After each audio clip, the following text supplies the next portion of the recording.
Hello and welcome. This is Chapter 2, Section 1, Power and Radical Functions, Part B. So we're going to be simplifying and solving radical equations that involve any power, and applying properties of exponents and roots, including the use of inverse operations to isolate the radical and check for extraneous solutions. So we ended yesterday with one of these types of problems, and this is a test level question that I want you to know how to do. Remember, the first step is isolating one of the variables. Since that one is positive and this was negative, I'm going to move this to the other side. So let's leave this as the square root of 6u plus 13 is equal to 2 plus the square root of 2u plus 13. Now, in this case, we will start by squaring both sides entirely. So once you do that, that's really nice on this side because it's 6u plus 13. But remember, in this case, we have to rewrite this as something like so, because we have to distribute this all out. So it's 2 plus the square root of 2u plus 13 times itself, which is what squaring does. So we have to write it that way. Now let's go ahead and distribute everything out. So we still have 6u plus 13. Distributing 2 times 2 is 4. Then we have plus 2 of these square roots of 2u plus 13. And we do it again, another one. So again, we do 2 times 2, 2 times this. And then we go this times this, and this times this. So we have another 2 square root of 2u plus 13. And then finally, once we multiply this last one times this last one, the square roots would cancel each other out or undo each other to become squared. So there we're left with just the 2u plus the 13. Now, combining all of our like terms, let's just subtract 4 to both sides. Let's subtract 13 to both sides, and let's subtract 2u to all. Let's put them all on that side of the equation. So we subtract the 2u from the 6u, which is 4u, and then 13 minus the 13 and minus the 4, which gives me minus 4 on this side. And then let's put those together. There are 4 of these square roots of 2u plus 13. Now, before we do anything, I like to undo this timesing by 4 by dividing by 4, because both sides are, in fact, or have factors of 4 here. So 4 divided by 4 on both of these gives me this answer of u minus 1, which is equal to the square root of 2u plus 13. So again, this 4u divided by 4 is 4, and then negative 4 divided by 4 is negative 1. And then those would just undo each other, so we're left with the square root, or the radical. Now moving this up here, we will now square both sides again. We get this as u minus 1 squared, which is u squared minus 2u plus 1 is equal to 2u plus 13. So hopefully you can note that u minus 1 times u minus 1 distributed is this. You're at a level where that you should know that.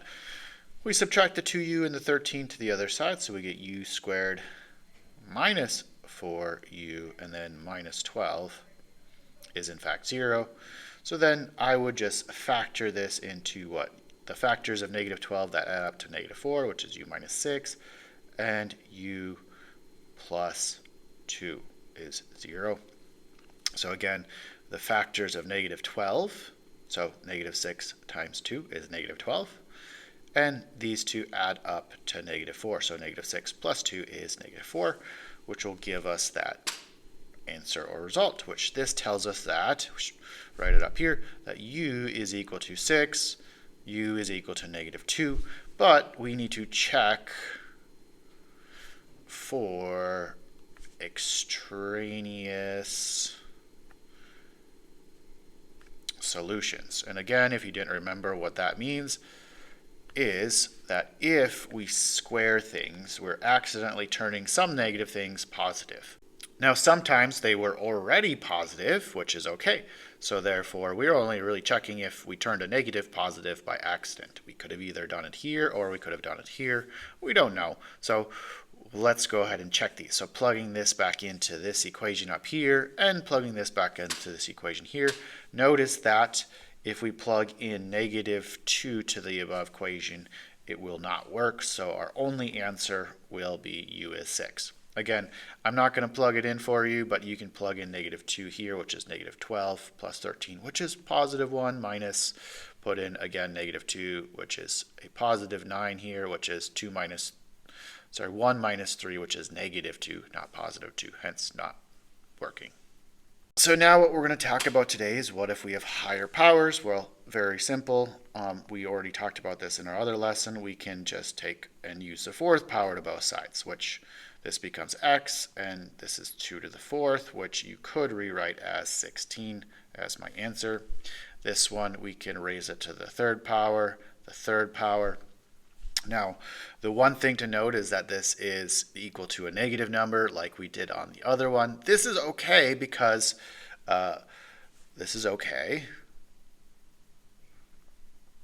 because if I do -2, let's just say -2 to the third power, I can get a negative answer. So when we have the third roots or fifth roots or any odd root, we can actually have negative answers because, like, when you think of the inverse operations of these, when you put to the third power, -2 to the third, we'll still keep a negative because there's 3 negatives in this case. So this is totally okay, but if this was a square root, this would be no real solution. So we can still do this, and then what we get is w is equal to -5 to the third, which is -5 times -5 times -5, which is still negative, and we get -125. Again, you could check your answer by substituting it back into that. What is the third root of this, which is in fact -5. So as we talked about before, this, because it's an even power, and this is negative, this has to be positive over here. This is negative over here. So this is where there is no solution. And again, this is when we have an even root that has to be, this is always positive. So we always have to know that the inside has to be positive in order for it to be real. So is positive. So just make sure we're doing that because we're saying that x is a real number and not imaginary. Okay, so another example here is we're going to find the domain of a square root. So what I like to do is, since we have u of x, this is just y. So we're going to rewrite this as y equals the square root of 35 minus 5x. And what I like to do, like we've done before in the past, is like, well, square roots can't be negative. So whatever is inside of here can't be negative. So we're just going to dissect this and pull this out and say 35 minus this 5x cannot be negative, so it has to be greater than or equal to 0. 0 is not negative, but anything less than that will be negative. So we can equal 0, and we can also be greater than. So we just need to solve this equation. If we add to both sides, or sorry, subtract to both sides, we get -5x is greater than or equal to -35. Now, if we remember, when we divide by a -5 to both sides, what happens is that we are going to flip the radical. So now it's x is less than or equal to +7. This would be our final answer here, but we're going to write it as an interval or using interval notation. Now, just remember as a number line. So if you have a number line here, so this is 0, this is 7, we can redraw this as a filled-in circle, but it goes this way forever. Remember, forever to the left is -infinity. This is +7, so we include it, and that would be my interval notation for my final answer. So go ahead and check this one on your own, find the domain of this. Pause it, I will have an answer shortly before we get into our last thing of domains of higher root functions. So hopefully you got this as your answer as a check here, so if you have any questions, let me know, please ask.